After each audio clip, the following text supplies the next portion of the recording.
ओम शांति। ओम शांति।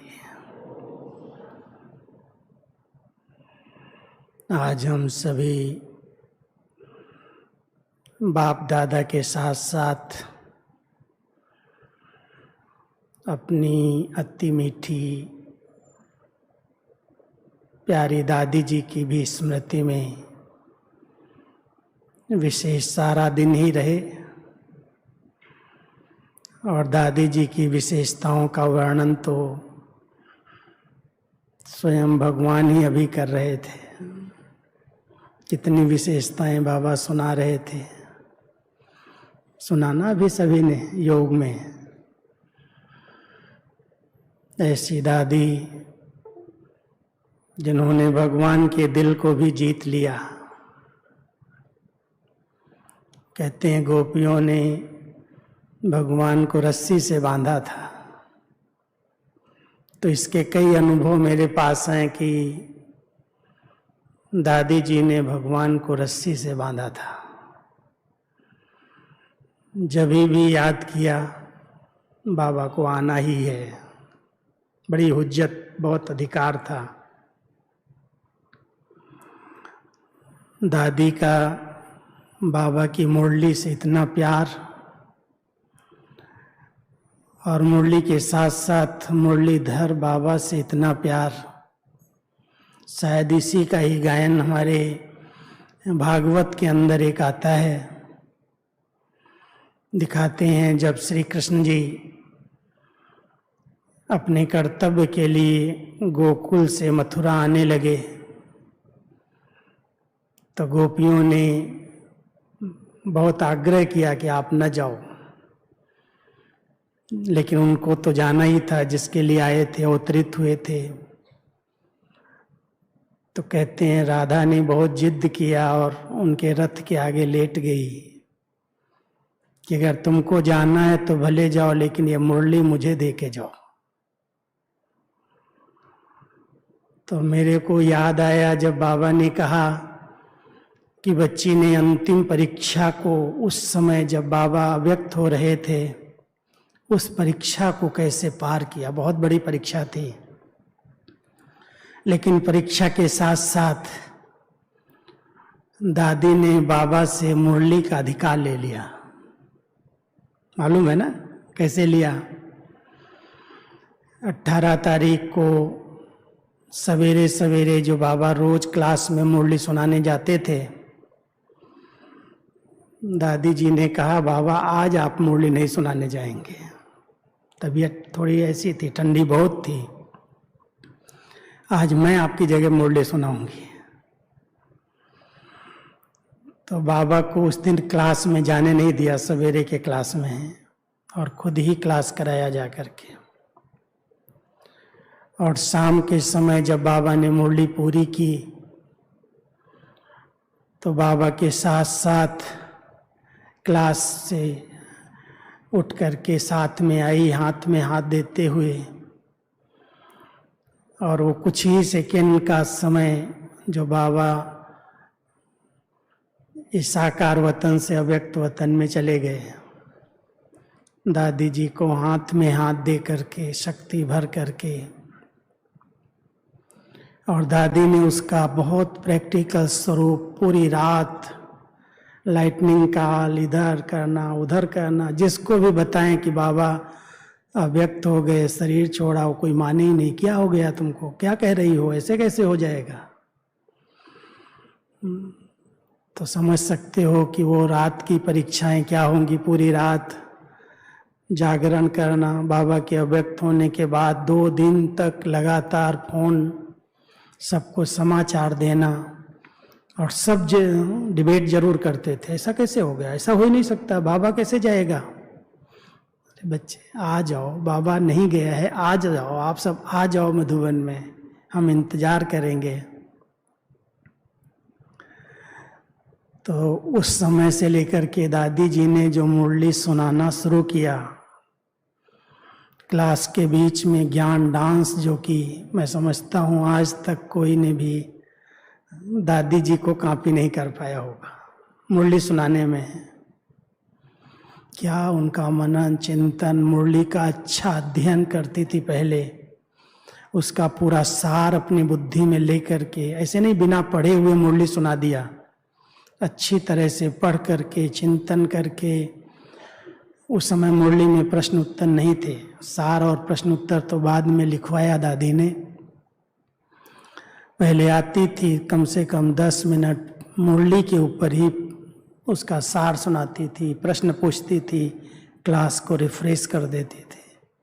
और फिर बहुत रमणीकता से, जैसे माँ बच्चे को लोरी देती है, ऐसे लोरी दे दे करके मुरली सुना देती है। जो बाबा कह रहे थे ना, बच्ची जैसे सबको भाषणा देती थी, ऐसे बच्चों का ग्रुप बनना चाहिए। बहुत बड़ी बात बाबा कह रहे थे, एक नहीं सबका ग्रुप होना चाहिए भाषणा देने वालों का।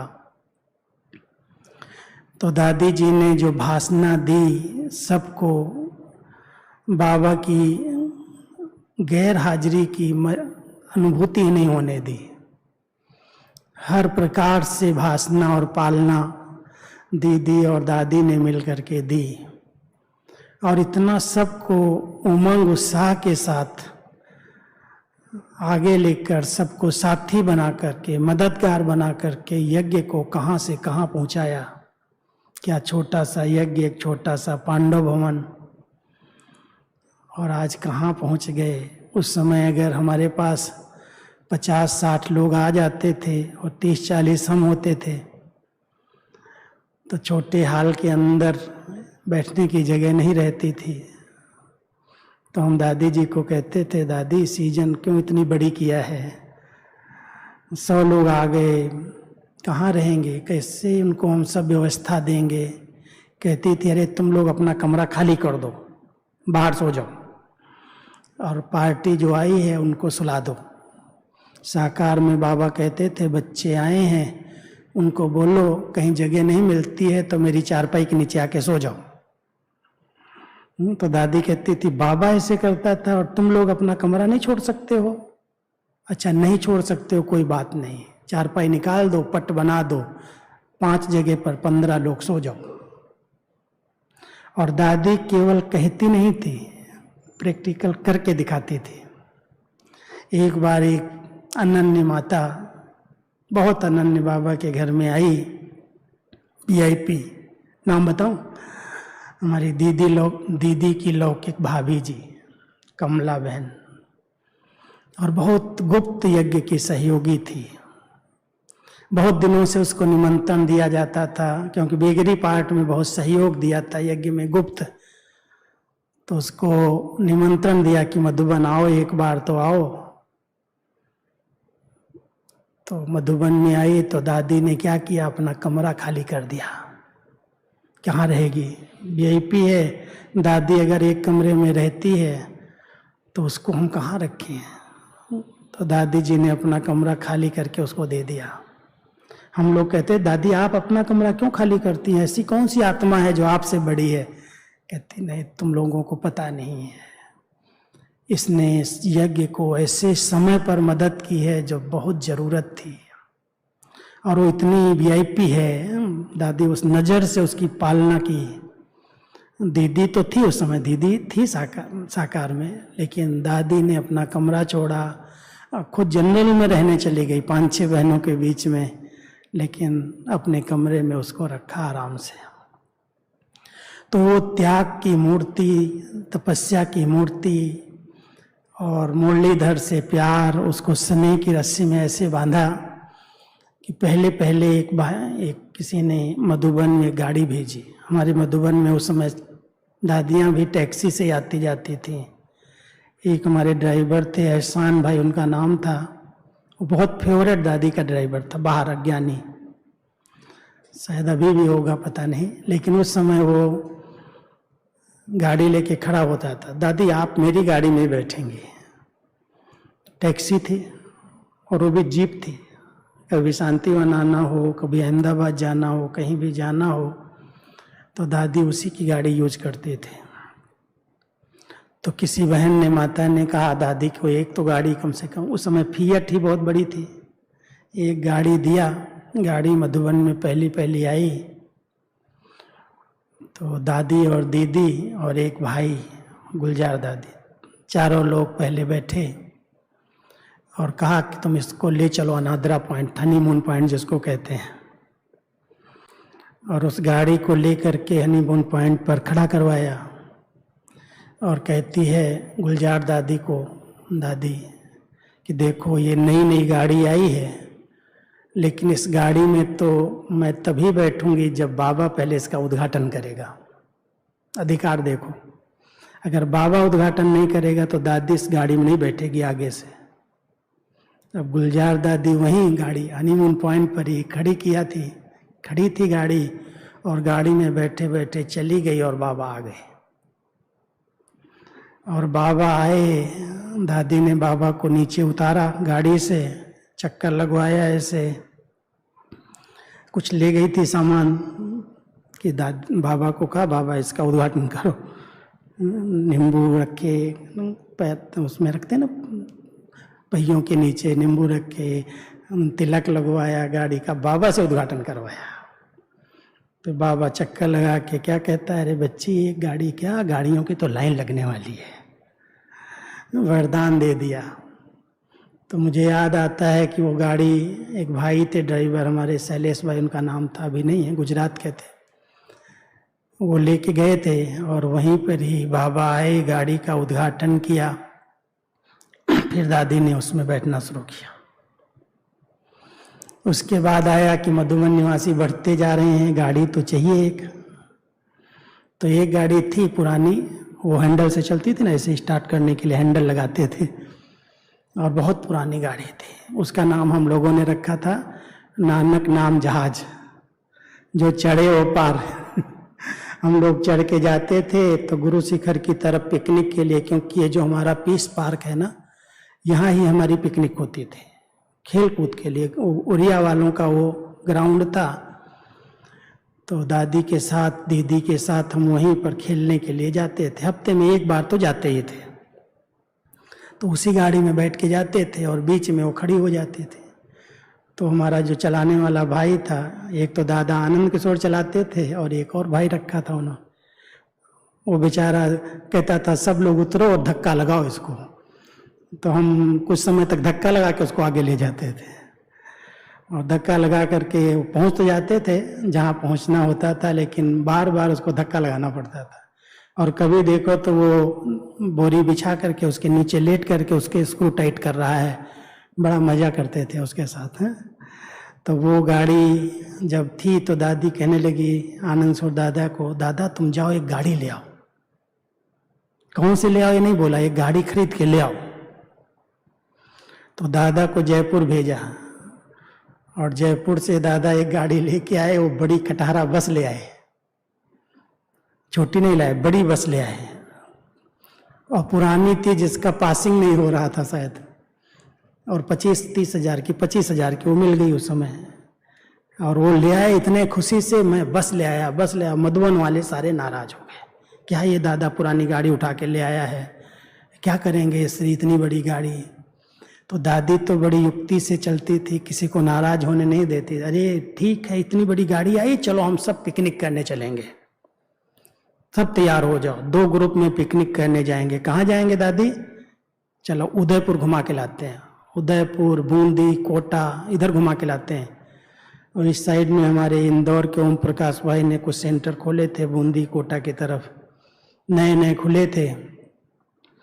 तो दादी ने कहा चलो हम सब चलते हैं, और सचमुच सब बहन भाइयों को भर लिया और गैस चूल्हा लिया कि कहीं किसी पर कोई को फ़ोन नहीं करेंगे, किसी के पास आ रहे हैं अगर बताएंगे तो हलचल हो जाएगी।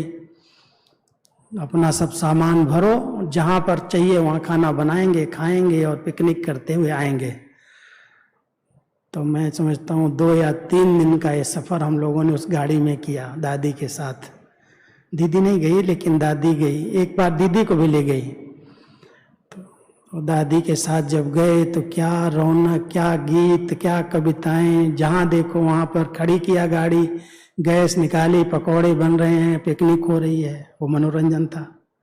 हर नदी के किनारे जहाँ थोड़ा पानी देखा, खड़ी कर दो अभी, यहीं पर आज पिकनिक करेंगे।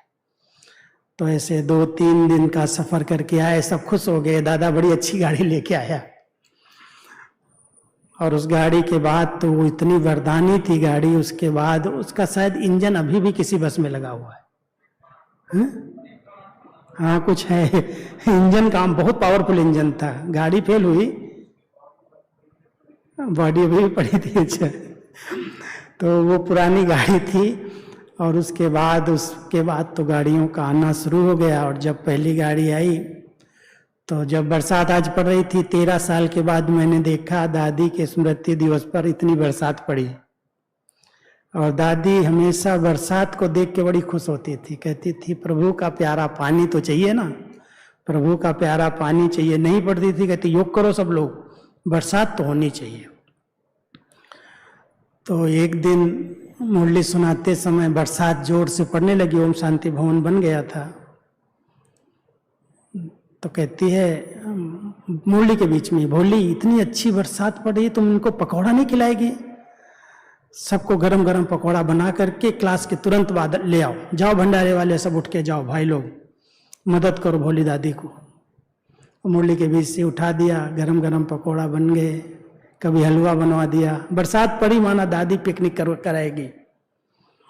एक दिन कहती है चलो आज भीग करके आते हैं, भीग करके आते हैं।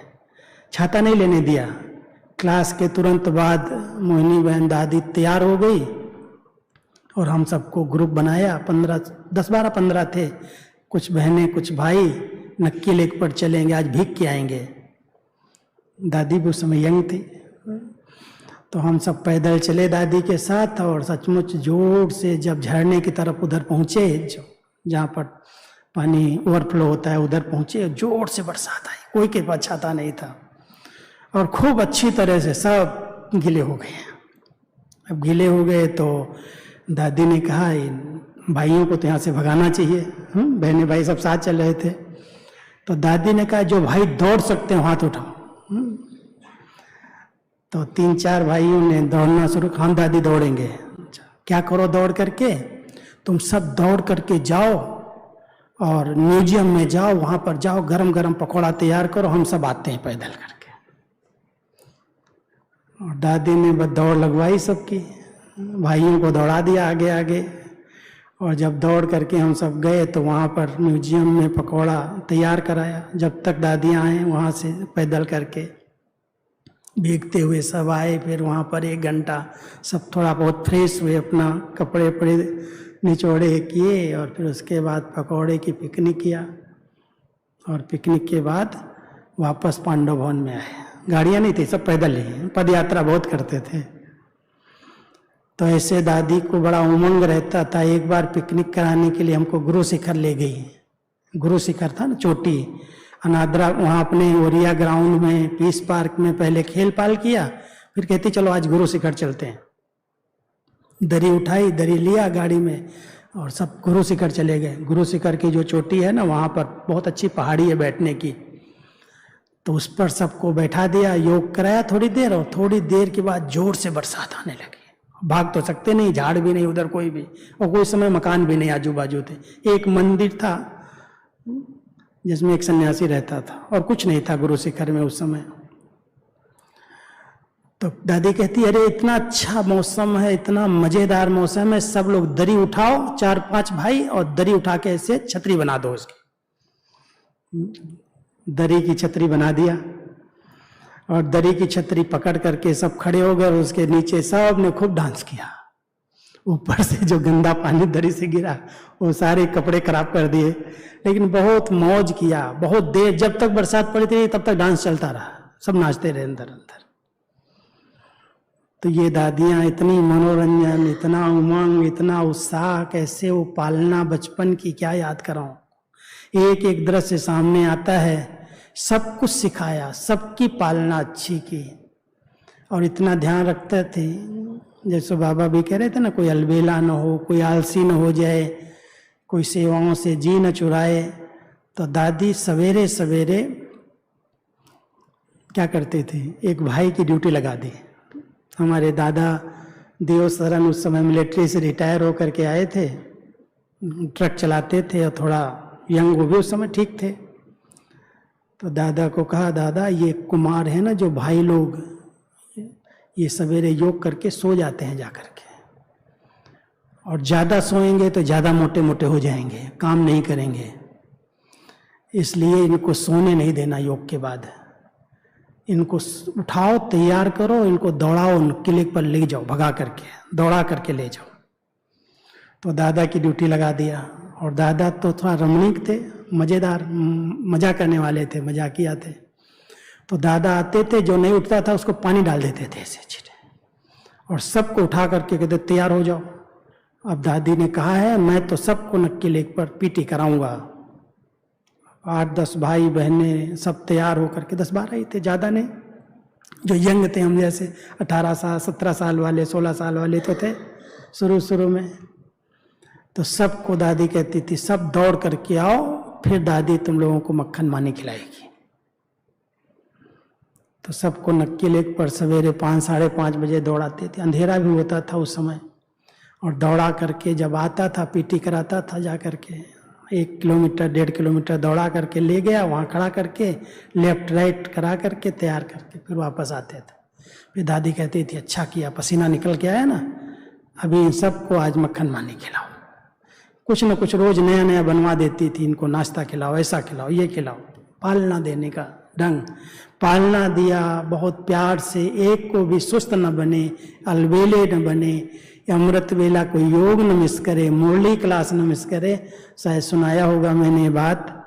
एक दिन क्या किया, दीदी ने कहा दादी ये क्यों, दीदी योग कराती थी बहुत अलर्ट होकर के, दीदी को पता चलता था बीच से कौन उठ के जाते हैं, और उठ के जाते हैं तो क्या करते हैं, उठ करके जाते हैं, कौन कौन नहीं आते हैं।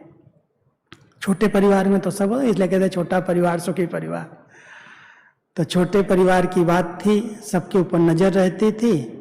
तो दीदी ने दादी को बोला दादी सिक्योरिटी करो आज इनकी, कहाँ कहाँ जाते हैं, क्या करते हैं, ये योग से उठने के बाद क्या करते हैं।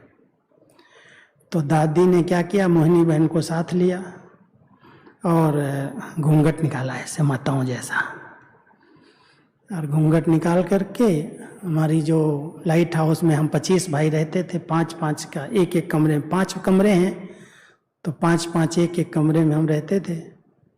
तो दादी और मोहिनी बहन घूंघट निकाले हुए इतना, और सीढ़ी चढ़ने लगी। तो हम 2-3 भाई थे जो ब्रश कर रहे थे बाहर, जोर से चिल्लाए, अरे माताएं तुमको पता है भाइयों का क्षेत्र है, इधर नहीं आना कोई को भी। तो दादी ने ऐसे इशारा किया, अब समझ में आ गया दादी खुद आ रही है, जरूर आज चेकिंग होगी, क्या क्या होगा, क्यों आ रही दादी सवेरे सवेरे। आ गई ऊपर दोनों, पहले कमरे से चक्कर लगाना शुरू किया, कहते आओ मेरे साथ, कापी पेन लो साथ में, कोई को उठाना नहीं, जगाना नहीं किसी को, जो सोए हुए उनके सबके नाम नोट करो। अब 1 नंबर से शुरू किया, 5 कमरे, 5 कमरे में कम से कम 5-7-10 तो सोए ही थे। उधर से सोकर उठा, नोट कराती गई, और नोट करा करके एक सीढ़ी से चढ़ी थी, दूसरी सीढ़ी से उतर के चली गई। हलचल तो हो गई, सारे सब जग गए, दादी क्यों आई, दादी क्यों आई। अब सब डर भी गए, अभी क्या होगा पता नहीं। नोट हो गए सबके नाम, और दादी तो नोट कराया, लिस्ट दीदी के पास भेज दिया है, दीदी ये हैं, सोए हुए थे, ये कुछ लोग बाहर नहाने धोने की तैयारी कर रहे थे, ये सोए हुए थे, सबके नाम चले गए दीदी के पास। अब दीदी बहुत प्यार से शिक्षा देती थी, ऐसे कान पकड़ने वाली शिक्षा थी वो। तो जब मुरली क्लास पूरा हुआ, नाश्ता पूरा हुआ, तो फिर दीदी ने बैठते ही एक घंटी रखती थी दीदी, और घंटी बजाना शुरू किया, ऐसे बुलाओ इस भाई को, बुलाओ इस भाई को, बुलाओ इस भाई को। अब जिसके पास वो पहरे वाला बुलाने जाए वो तो कांपने लगे, अभी पता नहीं आज क्या सजा मिलेगी। सब तो समझ तो गए आज इसीलिए बुलाया जाएगा, और किस लिए बुलाएंगे। तो जब वो आता था बेचारा डरते डरते, दीदी बहुत प्यार से कहती थी आओ आओ बैठो बैठो, बाजू में बिठा लिया। फिर 2-3 प्रश्न में ही सब बातें जान लेती थी। कहती थी सवेरे गए थे, घूमने गए थे नक्की लेक पर। हाँ दीदी गए थे, चक्कर लगाया। नाश्ता किया है? नाश्ता भी किया, मुरली सुनी, मुरली भी सुनी, अच्छा बहुत अच्छा है, बहुत अच्छा, ऐसे महिमा करके फिर कहती थी अमृत वेले क्यों सोए थे, ये देखो आज तुम्हारा नाम आया मेरे पास। अरे तुम ब्राह्मण बन करके समर्पित हो करके अगर अमृत वेला नहीं करोगे, बाबा से वरदान नहीं लोगे, तो इस जीवन में क्या फायदा है ब्राह्मण बनने का। कम से कम अमृत वेला और मुरली, यही दो चीजें आपकी उन्नति के लिए हैं, ये क्यों मिस करते हो। इसलिए ध्यान देना, अगर इस ब्राह्मण जीवन में अमर भव का वरदान लेना है तो अमृत वेला और मुरली क्लास मिस नहीं करना। बहुत प्यार से, फिर टोली भी मुंह में खिला करके जाओ, कोई बात नहीं, आगे के लिए ध्यान रखना। ऐसे सावधानी दी, प्यार से सिखाया और छुट्टी दे दिया, जाओ। अब आगे से कैसे बेचारा अलबेला होगा, वो समझ गया कि अभी तो हम लोगों की नींव इतनी पक्की कर दी दीदी दादी ने कि आज तक भी अमृत वेला मिस ही नहीं होता, मुरली मिस ही नहीं होती। कोई भी दिन मिस हो जाए, भले कितनी बार भी टाइप की है, लेकिन अगर उस दिन की मुरली मिस होती है तो ऐसे लगता है कुछ खुराक नहीं मिली। तो दीदी दादी ने इस पर बहुत टेंशन खिंचवाया और उनका इतना प्यार मुरली से। तो सबसे पहले मेरी एक ड्यूटी लगाई, मुरली टाइप की ड्यूटी जब मिली वो 76 में मिली, लेकिन उसके पहले जब मैंने एप्लीकेशन दी मैं दादी मुरली टाइप करना सीखूं, तो सिंधी की कारण बना सिंधी सीखो पहले, तो सिंधी सीखी, फिर टाइप सीखी। लेकिन उसके साथ साथ दादी ने कहा एक सेवा तुमको करनी चाहिए। कहा बोलो दादी क्या कहना है।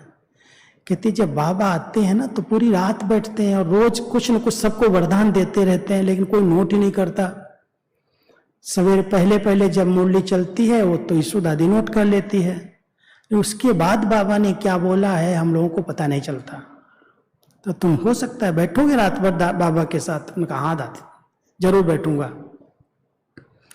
तो जब भी बाबा कहीं भी आते थे मुरली के बाद मैं बाजू में जाके बैठ जाता था, ईशु दादी उठ जाते थे, मैं लिखना शुरू करता था।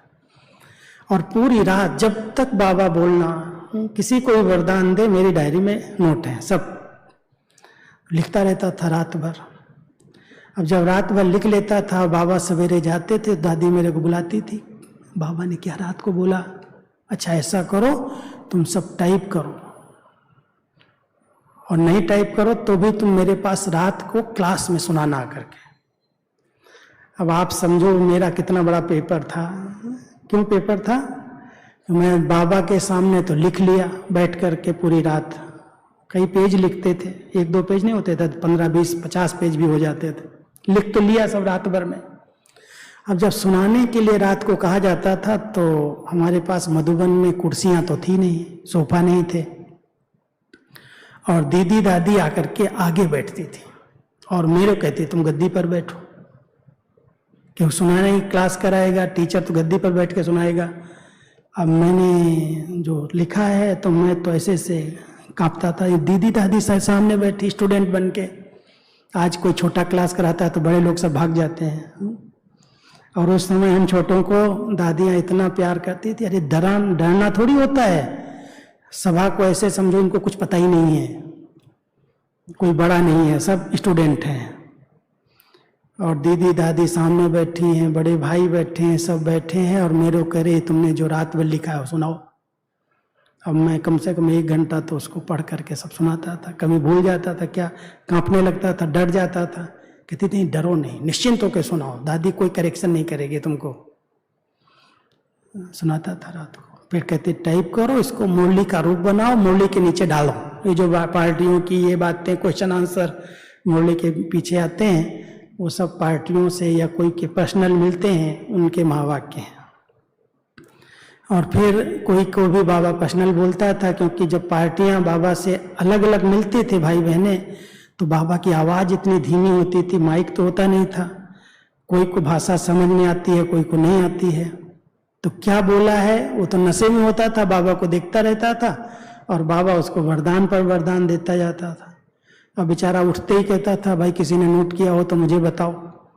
तो मेरे पास सवेरे से लाइन लगती थी, लोग कहते थे राजू भाई वहाँ बैठा था, उसने नोट किया है, जाओ उसके पास।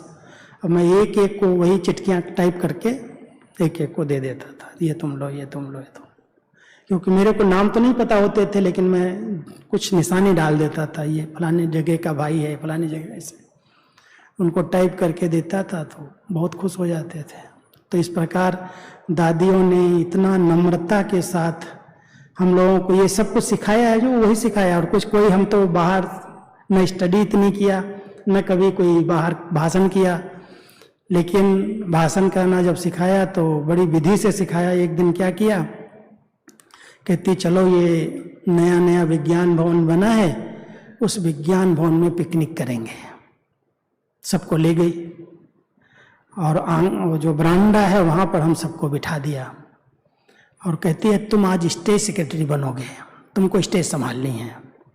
माइक दिलवा दिया और मैं जब खड़ा हुआ ना तो सबसे बड़ी परीक्षा मेरी, वो कौन सी परीक्षा, मेरे पेट में मरोड़ पड़ गया। इतना मैं डर गया, मैं माइक पर भाषण करूं, स्टेज सेक्रेटरी बनूं, मैं तो डर गया एकदम। और दादी कहे नहीं, बोलना तो आज तुमको ही है, आज तुमको ही स्टेज सेक्रेटरी बनना है, संभालनी है। वो पहला दिन था, मुझे याद है, शायद जब पहले पहले बहनों को ये कहा जाता होगा तो वही हालत होगा जो मेरा हुआ होगा। तो उस समय तो इतना लगा कि पता नहीं, ये भाषण करना बड़ी बड़ी बात है भाई, मेरे से तो नहीं होगा। लेकिन फिर भी दादियों ने हिम्मत दिलाई और मैंने स्टेज संभाली। फिर महिमा बहुत करते थे, बहुत अच्छा संभाला, बहुत अच्छा संभाला, जैसे ही बोला उसकी महिमा कर देना। तो ऐसे सिखाया। फिर एक बार आबू में सूखा पड़ गया, सूखा पड़ा, उसकी बड़ी कहानी है, बहुत सूखा पड़ गया, एकदम नक्की लेक सूख गई, पानी नहीं रहा। अब दादियाँ इतने बड़े घर को बिजी तो रखें, क्या करें इनको, क्योंकि सीजन बंद हो गई, सीजन नहीं चली 1 साल। तो पहले तो 2-4 दिन कहा चलो नक्की लेक की सफाई करते हैं, मिट्टी खोद खोद करके ले आते हैं, जहाँ जहाँ खड्डे हैं, जहाँ ज़रूरत है, पार्क बनाना है, ये मिट्टी खोद के ले आते हैं। तो दादी खुद चलती थी नक्की लेक के अंदर और हम सबको साथ लेकर के ट्रक खड़ा कर देती थी और कहती चलो हम सब मिट्टी खोदेंगे। और वहाँ मिट्टी खुदवाती थी 2-4 घंटे, और वहीं पर कभी कभी चाय मंगा करके पिला देती थी और वो मिट्टी उठा करके लाते थे। लेकिन देखा इतना काम तो नहीं है, 2 दिन 4 दिन करेंगे, फिर क्या करेंगे। फिर कहती अच्छा ऐसा है। एक बस आ गई थी उस समय नई, और उस समय हमारे पास एक सरदार जी ड्राइवर थे और भोपाल भाई भी थे। तो इनको कहा कि सबको जाओ 1-2 बस कन्याकुमारी मद्रास की तरफ घुमा के ले आओ, ग्रुप में 30-30, 35-35 भाइयों को ले जाओ बस भर करके, और एक ग्रुप को कलकत्ता की तरफ ले जाओ। वो सूखा पड़ा था, सबको बिजी करना था। तो मैं भी एक ग्रुप में मद्रास साइड में गया, कन्याकुमारी, मद्रास, जहाँ जहाँ सेंटर आते थे सबको पहले से डायरेक्शन गया था कि ये सब आएंगे, इतने लोग रहेंगे, इनकी सब व्यवस्था करना, खाने पीने। छोटे छोटे सेंटर थे उस समय, अपने मकान तो थे ही नहीं, कहीं रिट्रीट सेंटर भी नहीं थे। तो उनको बेचारों को मेहनत तो होती थी। इतने सब 35-40 भाई आ रहे हैं, सब बड़े बड़े। हमारे 1-2 ग्रुप में तो चंद्रहास दादा को भेजा, एक ग्रुप में विश्वरतन दादा को भेजा। दादाओं को भी कहती थी तुम इनके गाइड बन कर जाओ। तो हम पूरा ही मैं समझता हूँ 15-20 दिन का पहला टूर किया। टूर करके आए, सब खूब थके हुए 15 दिन के 20 दिन के बाद। तो कहती है इनको गेट में ऐसे नहीं घुसने देना, इनके सबके पैर धुलने चाहिए, पैर धुलाने चाहिए हम लोग। इतना बड़ा तपेले के अंदर पानी रखवा दिया, गुनगुना पानी, नमक डाल करके। कहती है जो भी अंदर घुसेगा सब पहले पैर अच्छी तरह से धो करके, साफ करके, फिर अंदर पांडव भवन में घुसेगा। सबकी जैसे पूजा होती ना, ऐसे सबके पैर धुला करके अंदर बुलाया, फिर सम्मान किया, स्वागत किया। तो पालना करने का जो एक तरीका था, जो इतना हम सबके अंदर उमंग उत्साह भरना, इतना एकदम आगे बढ़ाना, हर चीज़ में विशेषताएं भरना, वो दादी जी की, दीदी की बहुत बड़ी विशेषता थी। और कहीं न कहीं से बाबा को ऐसा प्यार से जो बोला था, मैंने बांधा हुआ था। एक दिन क्या हुआ, बाबा सवेरे 7:30 बजे 8 बजे तक बैठे थे, शाम को 6-6:30 बजे आए और 12-13 घंटा बाबा ने बच्चों से मिलन मनाया। सवेरा हो गया तो दादी कहती है बाबा आज सुखधाम बना था, सुखधाम का उद्घाटन करना है, आप करेंगे? अब 12 घंटा बाबा बैठा हुआ है और सवेरे दादी उनको कह रही है बाबा आज सुखधाम का उद्घाटन करके फिर आपको आज विदाई देंगे। बाबा ने कहा ठीक है। अब बाबा को उठाया गद्दी से और हाल से बाहर लेकर के आई तो बाबा जहाँ भी लिफ्ट लगी ना ओम शांति भवन में वहाँ खड़े हुए। वहाँ से बाबा ने ऐसे सुखधाम पर ऐसे नज़र डाली, वहीं से उद्घाटन किया। और फिर बीच में नज़र पड़ी सुखधाम और ओम शांति भवन के बीच में मजदूर रहते थे, झोपड़ियाँ थी मजदूरों की। तो बाबा ने उसको ऐसे दृष्टि दी और दृष्टि दे के दादी को बोलता ये क्या है सब, ये क्या है ऐसे ऐसे। भर पड़ गई भगवान की नज़र। वो हटते नहीं थे वहाँ से, बिल्कुल हटना नहीं चाहते थे। और बहुत रात भर कभी शादियाँ हो रही हैं, कभी डांस हो रहे हैं, कभी नाच गाना हो रहा है। मजदूर थे, भीड़ लोग थे। अब हटाया भी नहीं जा सकता, जबरदस्ती भी नहीं की जा सकती किसी को। उन्होंने तो कब्जा किया हुआ था उस स्थान पर। और बाबा की ऐसे नज़र पड़ी। बाबा गए, ड्रामानुसार वहाँ पर ऐसा ऑफिसर आया, उसने सामने से कहा इनको मैं मकान बनवा के देता हूँ, कुछ आप यज्ञ आश्रम की तरफ से मदद कर दो। सबको मकान बनवा के उसने दिया दिलवाड़ा की तरफ। और बड़े प्यार से सब खुशी खुशी से वहाँ से विदाई लेकर के चले गए। फिर उसके बाद एक गवर्नर यहाँ आए, उनकी पोत्री शायद ज्ञान में समर्पित थी यज्ञ में, तो उसने फिर इस बाल उद्यान का उद्घाटन किया जो बीच में बना बाल उद्यान। इसमें सब नक्की लेक से मिट्टी भर भर करके हमने डाली सबने आकर के। तो बाबा की नज़र, दादी की नज़र, भावनाएं कितनी ऊंची हम सब देख रहे हैं। यज्ञ को कैसे इन लोगों ने क्या से क्या बनाया, क्या उनकी दिल की भावनाएं थी, कितना बाबा का यज्ञ का उनके प्रति, बाबा से यज्ञ से प्यार था। वो दादी की नज़रों से दिखाई देता था, दिल में जैसे बाबा और यज्ञ, इसके सिवाय कुछ नहीं। और जब भी कोई नया प्रोजेक्ट सामने आया, मैं समझता हूँ 83 तक ओम शांति भवन का निर्माण कार्य जब तक हुआ तब तक सभी समर्पित भाई बहनों ने ही बिल्डिंग बनाई है। चाहे उसकी छत डाली, चाहे सरिया बांधी, चाहे कैंचियाँ चढ़ाई, चाहे रंग रोगन किया। ओम शांति भवन का लास्ट वो ऐसा स्थान बना बाबा का। उसके पहले कई बिल्डिंग्स बनी, सब में सब मधुबन के ही समर्पित भाई सेवा करते थे। ईंट चढ़ाना, गारा लगा चढ़ाना, सीमेंट चढ़ाना, सरिया बांधना, सब काम मधुबन निवासी करेंगे और कोई नहीं बाहर का। और बड़ा मज़ा आता था, खेल खेल में हम सब ये सब काम करते थे। ऐसे लगता था जैसे घर के सब काम करने ही हैं। मजदूर नहीं थे, पैसा भी इतना नहीं था। लेकिन जब ओम शांति भवन बना तो दादी जी को एक बड़ी अंदर की आस थी कि हमारे पास 3000 सीट का हॉल होना चाहिए। और सचमुच ड्रामानुसार एक भाई ने इस जमीन को ऐसे ही पड़ी थी, पहाड़ियाँ थी, कभी रीछ आते थे, कभी कोई जानवर निकल आते थे। शाम के समय 8 बजे के बाद हम बाहर नहीं निकल पाते थे, अंधेरा था।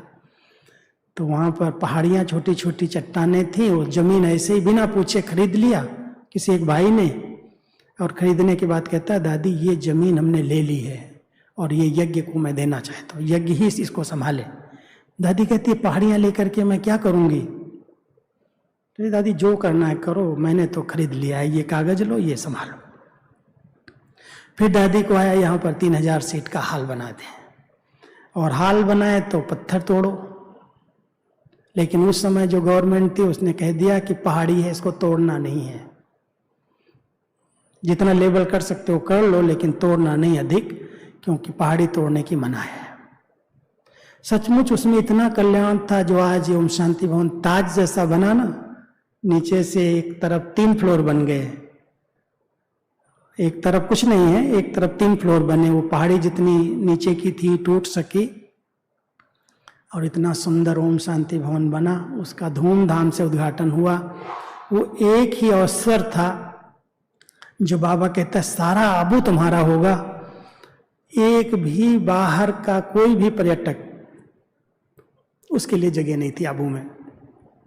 हम सबको दादी ने लगा दिया है, जाओ होटल खरीदो, सब ले लो, जितने होटल हैं, जितनी धर्मशालाएं हैं, जितने मंदिर हैं, जहां जहां भी एकोमोडेशन है, सब ले लो। पैसा नहीं है लेकिन सब ले लो, कोई भी हिसाब किताब नहीं है। और सचमुच वो सब लिया। हमारी ड्यूटी पता कहाँ लगी थी? ये रघुनाथ मंदिर में लगी थी। 3 भाइयों की ड्यूटी लगाई और कहा कोई गंदा बिस्तर नहीं होना चाहिए, कोई का भी, और गर्म पानी का सबको प्रबंध मिलना चाहिए। फरवरी की कॉन्फ्रेंस थी, 8 फरवरी की, ठंडी बहुत थी। अब हम सब गए, जब 10-12 दिन पहले देखा मंदिर का हाल, उसके सारे गंदे गंदे बिस्तर, बदबू आए, हमारे ब्राह्मण इसमें कैसे सोएंगे। दादी कहती सब उतारो, छोड़ो, सब निकाल के ले आओ। दादी भी चक्कर लगाती थी बीच बीच में, सबको धुलाई करो। अब सबके बिस्तर वहाँ से निकाल निकाल करके लाते थे, धोते थे, धुलाई करके जा करके फिर उनको चढ़ाते थे। और फिर वहाँ लकड़ी का प्रबंध करना, फिर पानी गर्म करने का। सुबह सुबह 4 बजे ब्राह्मण नहाते। सारे होटल, सब मंदिर, सब बुक करके मधुबन वालों की सबकी ड्यूटी लगी। और जिसको भी दादी कहे होटलों में ठहराओ, वो रोए, कहे मैं यहाँ नहीं ठहरूँ, मुझे तो मधुबन में ही रहना है। दादी कहते उनको बहुत प्यार से रिक्वेस्ट करके सबको खुश करो, संतुष्ट करो, आप लोगों की ड्यूटी है ये, कोई नाराज नहीं होना चाहिए। होटल में जब ठहराते थे तो एक दिन तो दुखी होते थे, परेशान होते थे, लेकिन दूसरे दिन जब देखते थे दादी बड़ा प्यार करती है, पालना करती है, पिकनिक कराती है ओम शांति भवन में बिठा करके, तो सब भूल जाते थे। भाई इतनी 3000 लोग आए हैं, 3000 से भी ज़्यादा आ गए थे।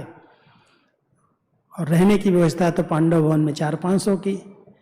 लेकिन वो सब बीता तो बीत करके कहती है तुम लोगों को पता चला एक भी पैसा उधार नहीं है किसी का, और एक भी पैसा यज्ञ में बचा नहीं है।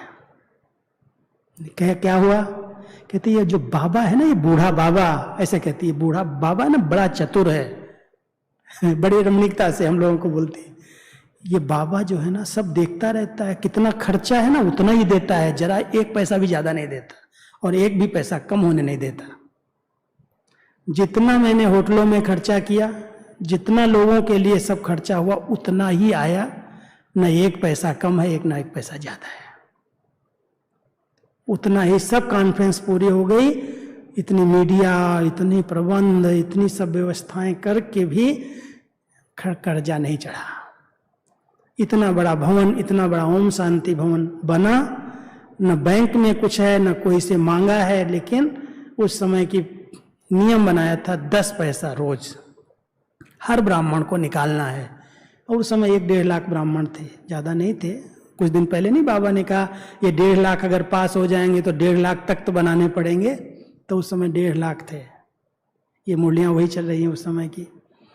तो वो 10-10 पैसे के प्रोजेक्ट से ओम शांति भवन बना दिया, सब भेजती थी, सब टीचर्स भेजती थी। और उसके बाद जब ज्ञान सरोवर का प्रोजेक्ट लिया, क्या दादी को अंदर से था, उसकी बहुत बड़ी लंबी कहानी है, मैं इतना नहीं सुनाऊंगा, समय की सीमा है। लेकिन एक दिन ऐसे ही सवेरे सवेरे बाबा जाने के समय एक बार तो ऐसे आंख बंद कर लिया, फिर खोल दिया, ऐसे सामने आ गए और दादी की तरफ देखने लगे और ऐसे किया, इधर आओ। दादी आई सामने तो बाबा कहते हैं बच्ची ये जो इधर से ऐसे करते, इधर से जो दूध वाले आते हैं ना, दूध वाले, उनसे बात करना, उनके पास जमीन है। ऐसे इशारा कर दिया सुबह 6 बजे, सुबह 6 बजे। दादी कहती है इधर जमीन है दूध वालों के पास। बाबा ने इतना ही कहा और फिर बंद कर लिया, आग चला गया। फिर दादी वहाँ से उठ कर के आई तो उस समय हमारे वल्लभ भाई दूध डिपार्टमेंट संभालते इंचार्ज थे। तो वल्लभ भाई के पास वो 8:30 बजे के लगभग दूध लेकर के आया भाई। दूध वाले आए, हमेशा आते थे मोटरसाइकिल से दूध लेकर के, सालगांव की तरफ से आए। तो आते ही कहते हैं वल्लभ भाई हम लोगों के पास कुछ जमीन है, चरागाह की है, लेकिन है 35-40 एकड़ जमीन है, आप लोग लेना चाहेंगे क्या?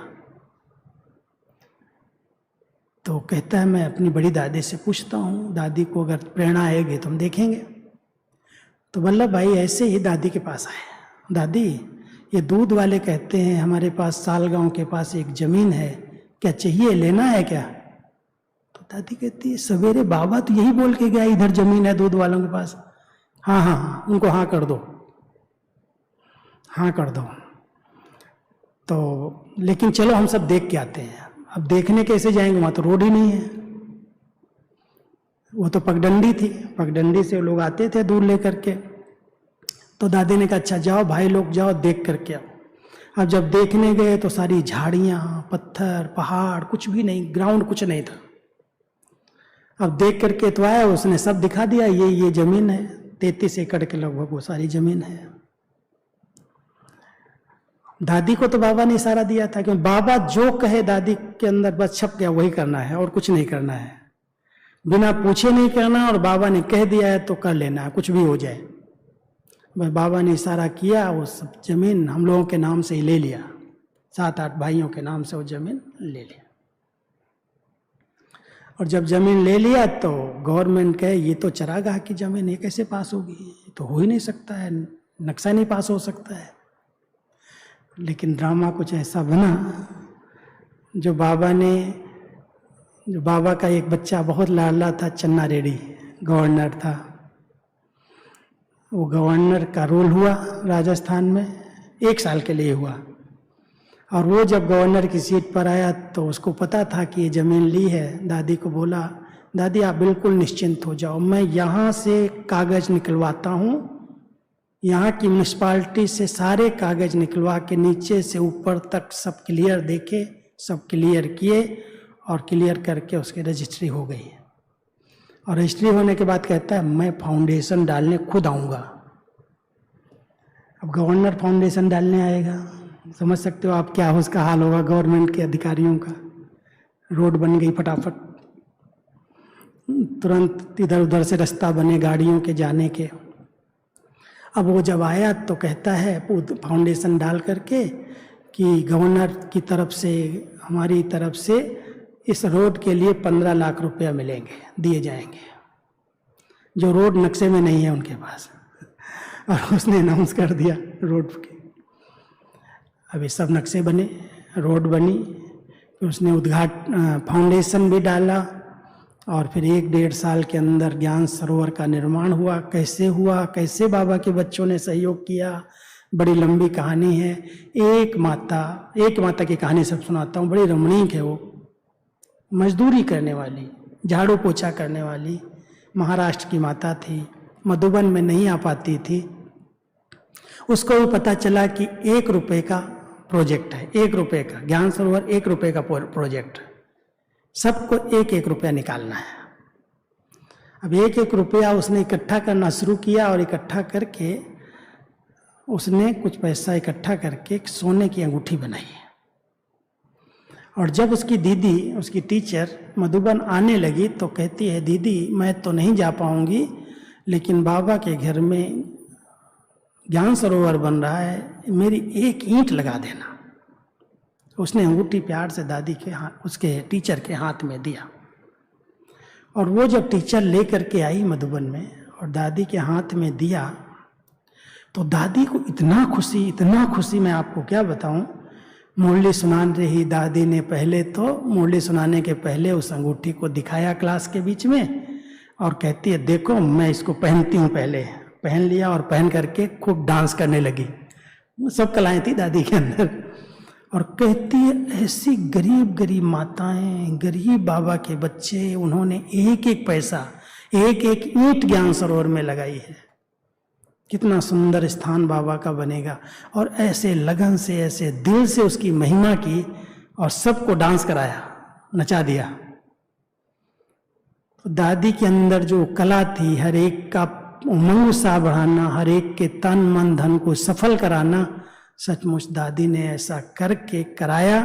और कराने के साथ साथ सबको खूब हर प्रकार से, शांतिवन का जब निर्माण कार्य हुआ है, शायद मैंने सुनाया 1-2 बार, समय की सीमा के अंदर मैं बताता हूँ।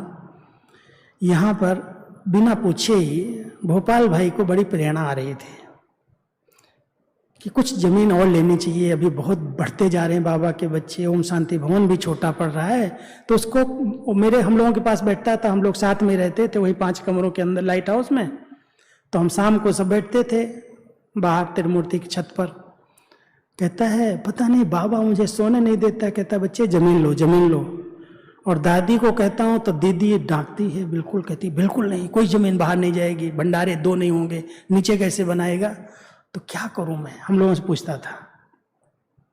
कहते थे देखो अगर आपको बाबा कहता तो ले लो ना। कहता ले लूंगा तो फिर कैसे सहयोग मिलेगा, दादी डांटती है मेरे को। फिर चुपचाप यहाँ आकर के थोड़ी बहुत जमीन ले लिया और रमेश भाई से थोड़ी बात किया। रमेश भाई ने बहुत अच्छा सहयोग दिया। अब दादी के कान तक बात पहुंच गई कि इसने जाकर के शांतिवन में जमीन खरीद लिया है। 1-2 एकड़ ही पहले लिया था। तो जब लिया तो दादी ने हम लोगों को कहा देखो मोहिनी को ले जाओ और इसने कहाँ जमीन ली है सब देख के आओ। तो मोहिनी बहन को हमने कहा चलो दीदी हम चलते हैं, 5, 7, 8 भाई।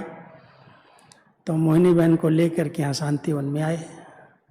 उस समय बरगद का ही झाड़ था और कुछ था नहीं यहाँ। तो सारा देखा और गोपाल भाई से पूछा भाई क्या क्या लिया है, कहाँ कितनी जमीन लिया। तो उसने 1-2 ऐसे बता दी, यही लिया है बस और कुछ नहीं, हमको कुछ करना नहीं, ये जमीन लिया है, बाबा मेरे को बार बार कहता है टच करता है इसलिए मैंने लिया है। देख करके तो हम लोग कुछ खाना तो लेने गए थे, तो सबने कहा दीदी यहीं पर आज हम पिकनिक करेंगे। और पिकनिक करने के लिए फिर गोबर जो इकट्ठा हो, यहाँ सब जानवर चरते थे, गोबर इकट्ठा किया हम लोगों ने और आटा ले आए बाजार से जाकर के, सब्जी बैंगन ले आए और कुछ सामान ले आए, आलू ले आए और चढ़ाई भट्टी जलाई और जला करके उसी आटे का, कोई बर्तन वर्तन ज़्यादा नहीं, कुछ थे थोड़े बहुत थे, और बाटी बनाई और बैंगन और भरता बनाया। अच्छी तरह से पिकनिक का तैयार किया सामग्री। और फिर मोहिनी बहन को कहा मोहिनी बहन देखो हम लोगों ने बनाया बड़े प्यार से है, आप बाबा को भोग लगाओ, भोग लगाओ, फिर यहाँ पर यहीं लगाओ बरगद के झाड़ के नीचे ही। एक कुर्सियाँ थी, कुर्सी पर बिठा दिया मोहिनी बहन को और भोग रख दिया बना करके, जो हमने बनाया था बैंगन का भरता, आलू का भरता और बाटी और 1-2 चीज़ें ऐसे रख दिया सामने थाली में। ऐसे मोहिनी बहन ऐसे गई ट्रांस में, जा करके फिर वापस आ गई। कहती कोई चीज़ मिस हो गई है, इसमें रखा नहीं है। दीदी सब रखा है। कहती पानी नहीं रखा है। बाबा का ध्यान ऊपर पानी पर भी गया कि यहाँ पानी नहीं रखा है। अच्छा पानी रख दिया आकर के, फिर गई, फिर आकर के कहती है तुम लोगों ने बैंगन का भरता बनाया है क्या? मैं बैंगन नहीं खाती हूँ कभी भी। बड़ा बैंगन से उनको चिढ़ थी, बैंगन नाम लेके चिढ़ जाते थे। मैं बैंगन नहीं खाती हूँ, तूने बैंगन का भरता बनाया? कहते हमने कहा दीदी आपको कैसे पता है? कहती बाबा ने कहा बच्चों ने आज बैंगन का भरता बड़ा अच्छा बनाया है। तो वो ऐसा दृश्य था। फिर कहती है बाबा कहता है इस जमीन पर तो बहुत कुछ होने वाला है, बहुत कुछ होने वाला, पता नहीं क्या होने वाला है, लेकिन बाबा तो बहुत अच्छा कुछ कह रहा है। बहुत खुश था, बहुत खुश था इस जमीन पर, तो बहुत अच्छी तरह से बाबा ने मुझे दिखाया सब ऐसे सुना करके। और दादी के पास गए, दादी जमीन तो ठीक है, उसने लिया तो अच्छी है, अभी देखें आगे क्या करना है। तो यहाँ बाबा भोपाल भाई ने एक झोपड़ी बनाई, वहाँ पर जहाँ पर अभी विश्व कल्याणी भवन है ना, वहाँ पर एक झोपड़ी बनाई, मकान एक कच्चा बना दिया और उसमें एक बुढ़िया माता हमारे पास मधुबन में रहती थी, रज्जू माता, वो हापुड़ की थी बुढ़िया माता, उस पर की कहानी लंबी है। तो उसको यहाँ पर बिठा दिया उसने ऊपर से ला करके। अब वो बुढ़िया माता रहने लगी तो नेचुरल भंडारा चलेगा, कुछ न कुछ भोजन बनेगा, कुछ करेगा। तो यहाँ पर वो भोजन शुरू हुआ और 1-2 भाई रहने लगे। खेती बहुत थी चारों तरफ से। फिर ये दादी का कॉटेज बनवाया धीरे धीरे। भोपाल भाई कुछ न कुछ करता रहा और रमेश भाई उसको साथ देते गए, सहयोग दिया। फिर दादी ने कहा अच्छा ठीक है, इतना बड़ा स्थान अगर ले रहे हो तो एक बार मेला करेंगे हम वहाँ पर। तो सबसे पहले 94 में मेला किया। और जब मेला किया ना तो गुजरात वालों को, महसाना वालों को और इनको ड्यूटी दी गई टेंट लगाने की, कि तुम सब टेंट लगाओ और टेम्परेरी लेट्रिन बाथरूम बनाओ। तो यहाँ पर सब टेंट लगाए गए और लेट्रिन बाथरूम टेम्परेरी बना दिए गए, टीन के ऐसे ही ला करके। और बाबा को भी टेंट में बुलाया। हम लोगों को ये पाठक जी का जो सोप फैक्ट्री ये बन गया था नीचे का, तो हमको एक कमरा दिया कि तुम लोग यहाँ रहो और जो भंडारी आएगी सब यहीं गिनती करना। हम पूरी रात वही भंडारी गिनती करते थे वहाँ। और उसके आगे हमने लिटरेचर लगाया था, लिटरेचर का एक पंडाल लगाया था टेंट में ही। तो लिटरेचर का पैसा और यज्ञ का पैसा सारा हम लोगों के पास, 5-6 भाई उसी में सोते थे, उसी में गिनती करते थे, वहीं रहते थे, छोटा सा कमरा था। तो वो 10,000 की सभा आ गई, बाबा तो आए, बाबा अपना पाठ पूरा करके गए और रात को आया जोर से तूफान, बहुत तेज तूफान आया और बरसात के साथ आया, सारे टेंट उड़ गए और दादी की नींद फिट गई 1:30-2 बजे। दादी को इतनी चिंता हो गई, 10,000 लोग टेंट में रहे हुए, सब टेंट उड़ गए, सबका सामान भीग गया, अब क्या होगा। दादी ने सबको उठा दिया, सबको जगाया, जगो, देखो देखो, इनको सबको मदद करो, जहाँ पर सहज हो वहाँ पर इनका सबका सामान पहुँचाओ।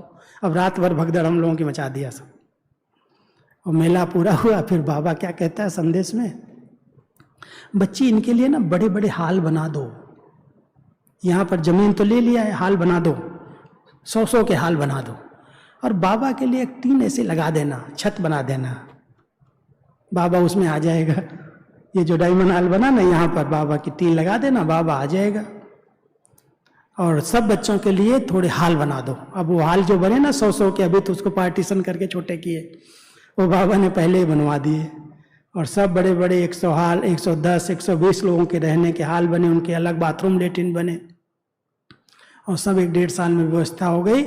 और 96 में डायमंड जुबली अपने यज्ञ की वो जब मनाई तो बाबा को यहाँ बुलाया, और उस समय छत नहीं पड़ी थी पूरी हाल की, आधी छत थी, ये जो 3 सीट है ना, आधी पड़ी थी, आधी रह गई थी। बाबा आए, बड़े खुश हुए, वाह बच्चों ने कितना बढ़िया हाल बनाया है, कितनी अच्छी रौनक लग गई। उसमें 12-15 हज़ार लोग आए, और उस समय से 96 में डायमंड हाल का उद्घाटन किया, और यहाँ पर सेवाएं का विस्तार हुआ। और कितना आज हम देख रहे हैं शांतिवन दादी की अथक मेहनत से बना, उनकी बहुत प्रेरणाएं थी। उसके बाद मनमोहिनी वन बना, और दादी सचमुच विद्या की देवी थी, सरस्वती थी, और साथ साथ धन लक्ष्मी थी। संकल्प कर दे पैसा हाजिर।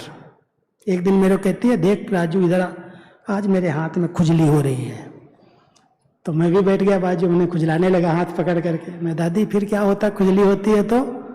कहती है खुजली होती है तो पैसा आता है ना। दादी फिर तो अच्छा है ना, दूसरे हाथ में नहीं होती। कहती नहीं, इसमें नहीं, इसमें होती तो आता है। ऐसे मजा करके 10-15 मिनट हम दादी से रूरियान करके बाहर निकल के आए, और बाहर आते ही 5 मिनट के अंदर मुझे फिर बुला लिया, बुलाओ उसको। अभी अभी तो आया, क्या हुआ? मैं वापस गया, कहती देख आज खुजली हुई ना मेरे को, ये देख आ गया पैसा, और जितना मुझे जरूरत थी उतना आया है। तो दादी कहाँ से आ गया? ऊपर में देखने में छप्पर फाड़ के बाबा कहता मैं देता हूं, क्या ऊपर से गिरा क्या? कहती नहीं नहीं, ऊपर से थोड़ी गिरेगा। अरे बाबा के भोले बच्चे, सच्चे बच्चे, बाबा उनको टच करता है, और जो बच्चा अभी देख के गया ना, उसको मैंने बाबा के कमरे में बिठा दिया है, अब तुम झांक करके देख ले कौन है। अब मैंने झांक करके देखा, उसको मैं पहचानता था, हमने देख लिया, उसको बोला कुछ नहीं। दादी कहती देख इतना आ गया है, अभी ले जा, गोलक के पास ले जा, इसको गिनती कर, और जितना जरूरी है मनमोहिनी वन के लिए। सुबह बाबा को मैंने बोला था, सुबह कहा था, और अभी आ गया, अभी जाओ काम करो, शुरू करो। ऐसी दादी सिद्धि स्वरूप थी। संकल्प हो जाए कि ये चाहिए, ये जरूरत है, बाबा कहीं ना कहीं से उसको दे देता था, और उतना ही आता था जितना जरूरत होती थी। कभी किसी देहधारी से मांगा नहीं, किसी के पीछे लगी नहीं, बाबा को कहती थी। और ऐसे बाबा के प्यार में बैठ करके इतना बड़ा यज्ञ, इतनी बड़ी सेवाएं, इतना बड़ा विस्तार जो हुआ है, वो दादी का त्याग, उनकी तपस्या, इनकी कहानियां अगर मैं सुनाऊंगा तो रात भर आप बैठते रहेंगे। समय हो गया है। ओम शांति। बैठ जाओ 3 मिनट।